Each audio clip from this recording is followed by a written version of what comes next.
코로나19 감염증 국내 발생 현황을 말씀드리겠습니다.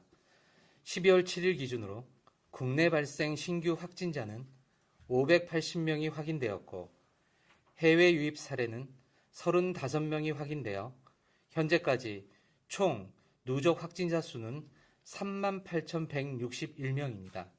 서울 종로구 음식점과 관련하여 접촉자 조사 중 36명이 추가 확진되어 현재까지 누적 확진자는 총 112명입니다. 서울 동대문구 병원과 관련하여 접촉자 조사 중 17명이 추가 확진되어 누적 확진자는 총 42명입니다. 울산 남구 요양병원과 관련하여 접촉자 조사 중 76명이 추가 확진되어 누적 확진자는 총 92명입니다. 부산, 울산 장구강습과 관련하여 격리 중 7명이 추가 확진되어 누적 확진자는 총 194명입니다. 지금은 코로나19가 국내 유입된 이래 가장 큰 위기 상황으로 현재 유행은 일시적, 지역적이 아닌 지속적, 전국적인 상황입니다. 신규 환자가 증가함에 따라 위중증 환자도 증가하고 있습니다. 최근 1주간 평균 위중증 환자 규모는 101명 수준으로 직전주에 80명보다 26.3%가 증가하였습니다. 사회적 거리두기 강화 이후 이동량이 20% 이상 감소하였지만 환자 감소 추세는 뚜렷하지 않은 상황입니다.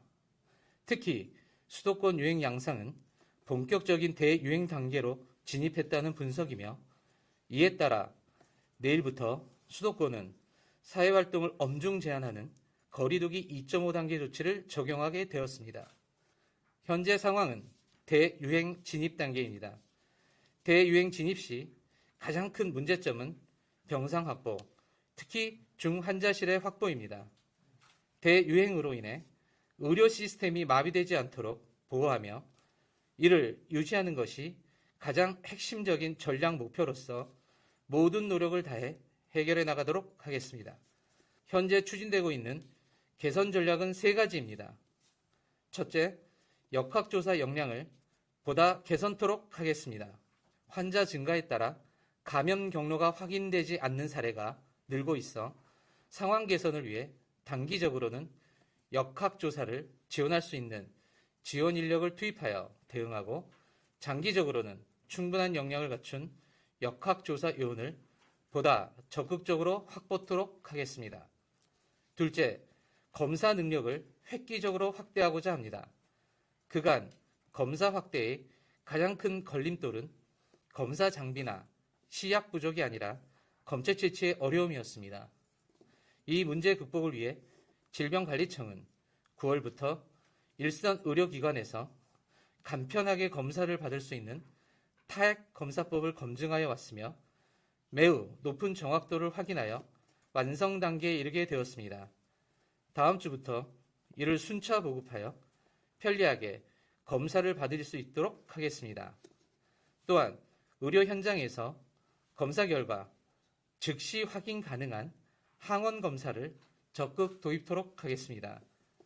특히 별도 진단 장비가 없어도 진단이 가능한 장점이 있으므로 요양병원의 스크리닝 검사에도 활용성이 높다고 판단하고 있습니다.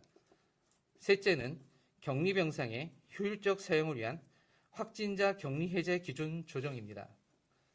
그간 임상적 해제 기준으로 발병 후 10일 경과 후 3일간의 임상 관찰 기간을 거쳤으나 이를 10일 내 1, 2일간 경과 관찰로 변경하였습니다. 검사를 통한 해제 기준으로 확진 후 7일 경과 후 24시간 간격 연속 2회 음성을 확인하였으나 7일간의 경과 기준 대신 24시간 간격 연속 2회 기준으로 변경하였습니다. 다만 어느 경우에도 주치의 판단을 존중하여 탄력적으로 해제 기준을 운용토록 하였습니다. 또한 추가적인 격리 병상과 중환자 병상을 확보하여 환자 증가에 대비토록 하겠습니다. 정점을 예측할 수 없는 위기 상황이지만 우리가 모임 없이 생활방역을 어떻게 실천하느냐에 따라 지금의 유행 상황은 극적으로 반전될 수도 있습니다. 앞으로 3주간의 시간은 감염 규모를 축소해 고위험군의 희생 방지와 의료자원 보존에 모두의 노력을 모아주시길 바랍니다. 불 꺼진 곳이 많은 연말이 되겠지만 그간 위기 때마다 보여주신 국민 여러분의 빛나는 연대로 지금의 위기도 반드시 꺾고 이겨낼 수 있다고 믿고 있습니다. 방역당국도 최고 수준의 긴장감으로 유행 억제에 힘쓰겠습니다.